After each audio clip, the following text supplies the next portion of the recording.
Green সবুজ বাংলাদেশ, এটি কিন্তু আমাদের পরিবেশের জন্য অত্যন্ত গুরুত্বপূর্ণ একটি জিনিস।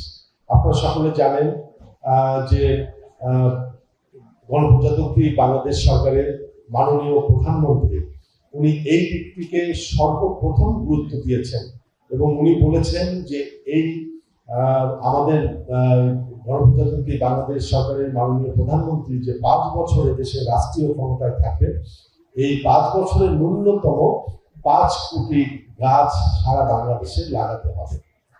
তারপরে আরেকটি বিষয়, আমাদের পরিবেশের জন্য সবচেয়ে গুরুত্বপূর্ণ আরেকটি বিষয়, সেটি হচ্ছে যে আমাদের খালগুলোকে খনন করতে হবে এবং আমাদের মাননীয় প্রধানমন্ত্রী জনাব তারেক রহমান ইতিমধ্যে এই খাল খননকে সর্বোচ্চ গুরুত্ব দিয়ে উনি কিন্তু খাল খননের কার্যক্রমটিও কিন্তু ভিজিবল করেছেন এবং খাল খননের কার্যক্রমটিও কিন্তু উনি শুরু করেছেন।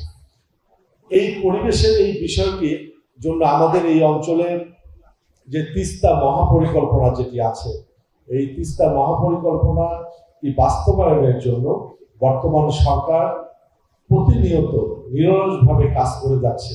এই তিস্তা কখনো আমাদের এই অঞ্চলের মানুষকে শুকিয়ে মারে, আবার কখনো বন্যার পানিতে ডুবিয়ে মারে। আমাদের শত শত একর জমি কৃষকদের কখনো ডুবে যায়, তারা ঠিকভাবে তাদের শস্য আবাদ করতে পারে না। এটি অত্যন্ত একটি আমাদের যে পার্শ্ববর্তী দেশ এই আন্তর্জাতিক নদীর যে আইন আছে সেই আইনকে অমান্য করে আমাদের পানির যে ন্যায্য হিস্সা, সেই হিস্সা থেকে আমরা দীর্ঘদিন থেকে বঞ্চিত হচ্ছি। তো এই পানির ন্যায্য হিস্সাটি একদিকে যেমন আমাদেরকে আদায় করার জন্য সোচ্চার থাকতে হবে, পাশাপাশি আমাদেরকে বিকল্প চিন্তাও কিন্তু করতে হবে যে যদি এই তিস্তা নিয়ে আমরা কিভাবে একটি মহাপরিকল্পনা করে আমাদের পরিবেশ রক্ষার জন্য বা আমাদের ওই অঞ্চলের জনপদকে সুরক্ষিত রাখার জন্য একটি টেকসই পরিকল্পনা আমরা করতে পারি, সেই বিষয়ে কিন্তু আমাদের এই বর্তমান সরকারের অনেক কাজ চলমান আছে।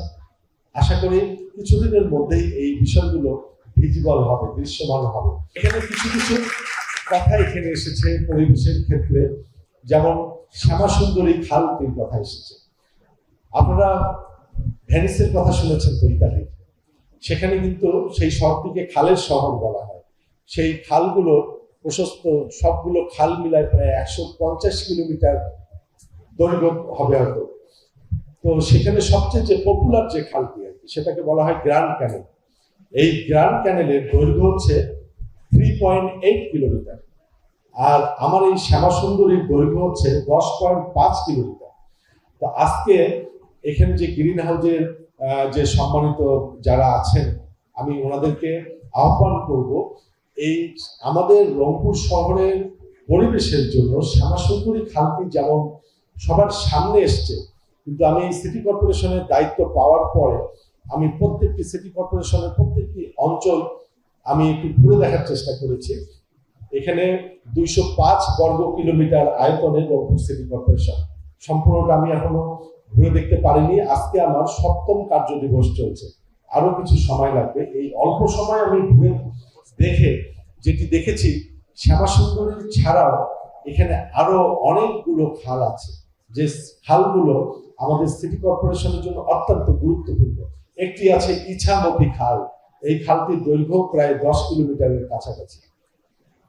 আর একটি আছে কাইগামারি খাল, এই খালটিও কিন্তু অনেক দীর্ঘ, এটাও কিন্তু 8-10 কিলোমিটার মতো দৈর্ঘ্য আছে। আর একটি ক্যানেল আছে, কেডি ক্যানেল বলে এটাকে, এই ক্যানেলটিও কিন্তু প্রায় 5-6 কিলোমিটার দৈর্ঘ্য। আমরা যদি এই রংপুর সিটি কর্পোরেশনের যদি প্রকৃত অর্থে পরিবেশ বা খাল কেন্দ্রিক যদি কোনো টেকসই মাস্টার পরিকল্পনা যদি করতে চাই, তাহলে এই খালগুলোকেও কিন্তু শ্যামাসুন্দরীর পাশাপাশি গাইগামারি, ইছামতি, কেডি, এই খালগুলো কিন্তু আমাদেরকে দৃষ্টিতে আনতে হবে। এবং আমি চাই যে একটি প্রেশার গ্রুপ থাকুক। অত্যন্ত দুঃখের সাথে বলতে হচ্ছে, রংপুরের যে এই খালগুলো আছে বা যে যেমন এখানে আরেকটি বিল আছে, একটি আছে আপনার চিকলি বিল। এই চিকলি মানে বিলটি সম্বন্ধে সবাই অবহিত, কিন্তু এর পাশেও আরেকটি বিল আছে। সেই বিলটি থেকে আমাদের শহীদ রাষ্ট্রপতি জিয়াউর রহমান প্রথম কিন্তু খনন কাজ শুরু করেছিলেন। সেটি হচ্ছে কুকুরুল বিল। এই কুকুরুল বিলটির দৈর্ঘ্য কিন্তু অনেক, আমি নির্দিষ্টভাবে এখনই বলতে পারছি না, অনেক দৈর্ঘ্য।